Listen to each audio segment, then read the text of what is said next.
সুপ্রিয় আগর চ্যানেল যাত্রীবৃন্দ, আশা করি আল্লাহর রহমতে সবাই অনেক ভালো আছেন।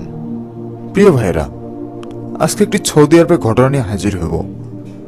এক স্বামী তার স্ত্রীর সাথে এমন কিছু করল যেগুলো করা হারাম, এবং রাসূল সাল্লাল্লাহু আলাইহি সাল্লামও এগুলো করতে নিষেধ করেছেন। তো এই বিষয় নিয়ে আলোচনা করব। অনেক হুজুররা অনেক বয়ান দিয়ে থাকে স্বামী স্ত্রীর সহবাস সম্পর্কে। কোন কোন হুজুর বলে স্ত্রীর সাথে যে কোনো রাস্তায় যে কোনো পথে সহবাস করা যাবে, এবং আবার কিছু কিছু হুজুর বলে যে স্ত্রী সেই স্থানে সহবাস করা যাবে যে রাস্তায় আল্লাহ তাআলা আদেশ করেছেন। তো অনেক ছেলেরা তাদের দাম্পত্য জীবনে অনেক ভুল করে থাকে। তারা বুঝতে পারছে না যে স্ত্রীর সাথে কিভাবে সহবাস করবে এবং কোন রাস্তা দিয়ে করবে। অনেক প্রশ্ন নিয়ে আজকে আলোচনা করব। অনেক ভাইরা অনেক গুরুত্বপূর্ণ প্রশ্ন পড়েছেন, এই প্রশ্নগুলো উত্তর দেওয়ার চেষ্টা করব। তাই অনুরোধ করছি, না টেনে সম্পূর্ণ ভিডিওটি মনোযোগ দিয়ে দেখবেন, এবং কেউ এই ভিডিওটিকে খারাপভাবে দেখবেন না, কারণ এই বিষয়গুলি আপনার অত্যন্ত জরুরি। আপনাকে জানতে হবে এই বিষয়গুলি খুবই গুরুত্বপূর্ণ, যেটা আপনার জানা দরকার। তা না হলে আপনি নিজের অজান্তে অনেক পাপ করে ফেলছেন। তো চলুন শুরু করা যাক। আর অনুরোধ, এই বিষয়গুলি জানতে চাইলে ভিডিওটি শেষ পর্যন্ত দেখুন। তো চলুন শুরু করি। আমাদের প্রিয় নবী হযরত মুহাম্মদ সাল্লাল্লাহু আলাইহি সাল্লাম সবার বিষয়ে অনেক কিছু নিষেধ করেছেন, এবং আল্লাহ তাআলাও এই বিষয়ে নিষেধ করেছেন। অনেক হাদিসে এসেছে যে কি কি করা যাবে সহবাসের সময় এবং কি কি করা যাবে না। সর্বপ্রথম বলে রাখি, প্রথমে যখন আপনার বউয়ের সাথে স্ত্রীর সাথে সহবাস করবেন, সর্বপ্রথম সহবাসের একটি দোয়া আছে, সেই দোয়াটি পড়ে ফেলবেন। এরপরে সহবাস করা শুরু করবেন। অনেক পুরুষরা, অনেক ভাইয়েরা অনেক ভুল করে থাকে। নিজের বউয়ের সাথে সহবাসের সময় অন্য কোনো সুন্দরী নায়িকা অথবা অন্য কোনো পছন্দের সুন্দরীর চেহারা মনের মধ্যে নিয়ে আসেন। মনে মনে কল্পনা করেন যে তার সাথে সহবাস করছে। তাহলে আপনাদের সহবাসটা হারাম হয়ে গেল, কারণ আপনি আপনার বউকে নিয়ে সন্তুষ্ট নয়। এতে আল্লাহ তাআলা নারাজ হবে। অনেক পুরুষেরা এটা করে থাকে। আপনারা ভেবে দেখুন যে বউয়ের সাথে সহবাস করছে, কিন্তু অন্য কোনো সুন্দরী নারীর কথা কল্পনা করছে, অন্য কোনো সুন্দরী নায়িকার কথা কল্পনা করছে, অন্য কোনো আশেপাশে সুন্দরী ভাবি অথবা কাউকে নিয়ে কল্পনা করছে। এভাবে কল্পনা করে যদি আপনি সহবাস করেন, এতে আপনার বউয়ের সহবাসটা সুষ্ঠু হবে, কিন্তু আপনার সহবাসটা এটা হারামভাবে ঘোষণা হবে। এই বিষয়গুলি করা যাবে না। আরো অনেক বিষয় আছে। অনেকেই দেখা গেছে আদিম যুগ ছিল, তখন কোনো বাসা বাড়ি ছিল না, মানুষরা জঙ্গলে বসবাস করত। এজন্য হাদিসে লেখা আছে যে গাছে ফল ধরেছে সে গাছের নিচে স্বামী স্ত্রী সহবাস করা যাবে না। হে ভাই ও বোন, অনেক বিষয় আছে ইসলামে যেগুলো তোমাকে নিষেধ করেছে। তোমার এই বিষয়গুলি মনোযোগ দিয়ে জানা দরকার, কারণ মনের অজান্তে না জানতেই তুমি অনেক পাপ করছো, যেগুলোর শাস্তি তোমাকে আখিরাতে পেতে হবে। আরেকটি বিষয় আছে, ভরা পেটে সহবাস করতে নিষেধ করেছেন।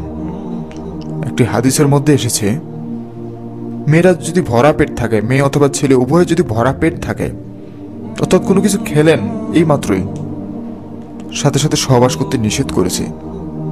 এতে আপনাদের শরীরে অনেক ক্ষতি হবে, অনেক ধরনের ক্ষতি চলে আসবে, অনেক ধরনের রোগ হবে।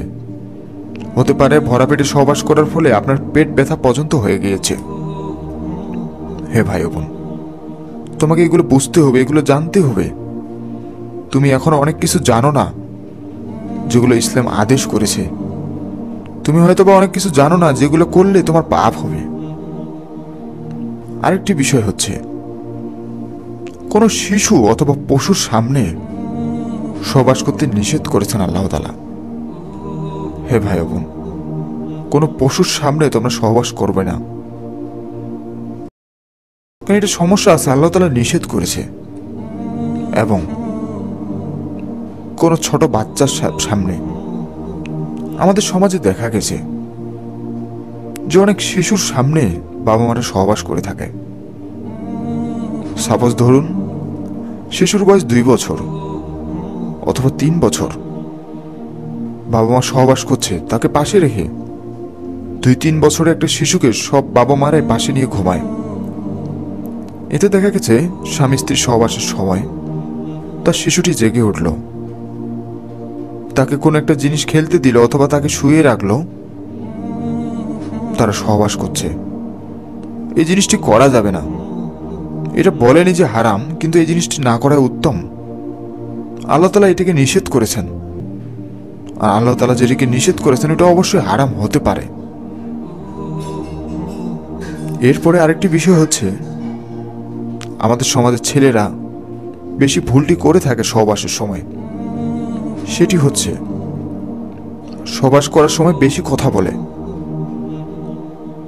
সহবাস করার সময় কোনো প্রকার কথা বলা যাবে না, প্রয়োজন ব্যতীত। এই জিনিসটিকে পরিত্যাগ করতে হবে। আবার বিশেষ করে আমাদের দেশে একটি জিনিস প্রচলিত আছে, যেসব কারণে ছেলেদের চোখে জ্যোতি কমে যায় এবং মেয়েদের চোখে জ্যোতি কমে যায়। সহবাসের সময় মেয়েরা তাদের স্বামীর লজ্জাস্থান দেখে থাকে এবং সবচেয়ে বেশি দেখে থাকে তাদের স্বামীরা তাদের স্ত্রীর লজ্জাস্থান দেখে থাকে। এই জিনিসটি করা যাবেই না একেবারে, কখনো কারো লজ্জাস্থান দেখা যাবে না। এতে আল্লাহ তাআলা নিজে বলেছেন, তোমরা যদি তোমার বউয়ের লজ্জাস্থান দেখো তাহলে তোমাদের চোখ তাড়াতাড়ি নষ্ট হয়ে যাবে, তোমাদের চোখে জ্যোতি কমে যাবে। হে ভাই বোন, আমরা তো হাদিস পড়ি না, আমরা কোরআন পড়ি না। বিয়ে করছি বলে সবকিছু হালাল হয়ে গিয়েছে, যা ইচ্ছা তাই করছি। আমাদের বউয়ের মাসিক হয়েছে, ঋতুস্রাব যাচ্ছে, এই সময় অনেক ছেলেরা সহবাস করে থাকে বলে ইসলামে সবকিছু জায়েজ আছে। আমার বউকে আল্লাহ তাআলা তো বলেছেন সূরা বাকারা 223 নম্বর আয়াতে, তোমার বউ হচ্ছে তোমার শস্য ক্ষেত, তুমি তোমার ইচ্ছা মতো তাকে ব্যবহার করতে পারো, যেমনে ইচ্ছা তেমনে। তো এটি দ্বারা বোঝানো হয়েছে তোমার বউ হচ্ছে তোমার শস্য ক্ষেত, তুমি যে কোনো সময় যে কোনো মুহূর্তে তুমি তার সাথে সহবাসে লিপ্ত হতে পারো। কিন্তু তুমি যে অন্য পথ অবলম্বন করবে যেগুলো হারাম, তুমি এটাও করবে। এই জন্য আল্লাহ তাআলা পরে আরো বিভিন্ন প্রকার আয়াতে বলেছেন, বিভিন্ন প্রকার হাদিসে এসেছে সহবাস করা যাবে, কিন্তু কিছু জিনিস ব্যতীত। যেমন তোমার বউয়ের মাসিক অবস্থায় তুমি তোমার বউয়ের সাথে সহবাস করিও না, এটা হারাম। তোমার বউয়ের বায়ুপথে সহবাস করিও না, এটা হারাম। অনেক কিছু হারাম ভাবে ঘোষণা করা হয়েছে। এই দুইটি ব্যতীত তুমি তোমার বউয়ের সাথে সহবাস করতে পারো, হোক দাঁড়ায়, হোক বসে, হোক শুয়ে, যে যেমন ইচ্ছা তেমন, হোক পিছন দিক দিয়ে। কিন্তু বায়ুপথ এবং তোমার বউয়ের যখন ঋতুস্রাব যাবে, এই দুইটি অবস্থায় তুমি তোমার বউয়ের সাথে সহবাস করিও না। হে ভাই বোন, আপনারা যারা যেগুলো কথা বললাম যদি পাপ করে থেকেছেন, আজকেই আল্লাহ তাআলার কাছে ক্ষমা চান। নিশ্চয়ই আল্লাহ তাআলা ক্ষমাশীল। আল্লাহ তাআলা আমাদের মতো পাপিষ্ঠ বান্দাদের ডাকছেন, আর ডাক দিয়ে বলছেন, হালমিন মুস্তাগফিরিন ফা গাফিরালা, তোমরা কি কেউ আছো যে সীমা লঙ্ঘন করেছ, তোমরা গুনাহ করেছ, তুমি আল্লাহর নিকট উপস্থিত হও, আমি আল্লাহ তোমার সকল গুনাহ মাফ করে দেব। যারা নিজের বউয়ের সাথে সহবাস করতে অনেক পাপ করেছেন, সহবাস করার সময় অন্য মেয়ের কথা কল্পনা করেছেন, ঋতুস্রাব অবস্থায় বউয়ের সাথে তবু সহবাস করেছেন, বউয়ের বায়ুপথ দিয়ে সহবাস করেছেন, তাদের অবশ্যই গুনাহ হয়েছে। আল্লাহর কাছে ক্ষমা চান, আল্লাহ তাআলা ক্ষমাশীল। আল্লাহ তাআলা তোমার সকল গুনাহ মাফ করে দিবেন। আল্লাহ তাআলা তো বলেন, হে বান্দারা, আমার ভয়ে যদি তুমি এক ফোঁটা চোখের পানি ফেলো, আমি আল্লাহ তোমার জাহান্নামের আগুন হারাম করে দিব। হে ভাই ও বোন, আসো না আমরা 5 ওয়াক্ত নামাজ পড়ি এবং নিজের গুনাহগুলোকে ক্ষমা করে নিই। এই ভিডিওটি ভালো লাগলে লাইক দিবেন। ধন্যবাদ। আসসালামু আলাইকুম।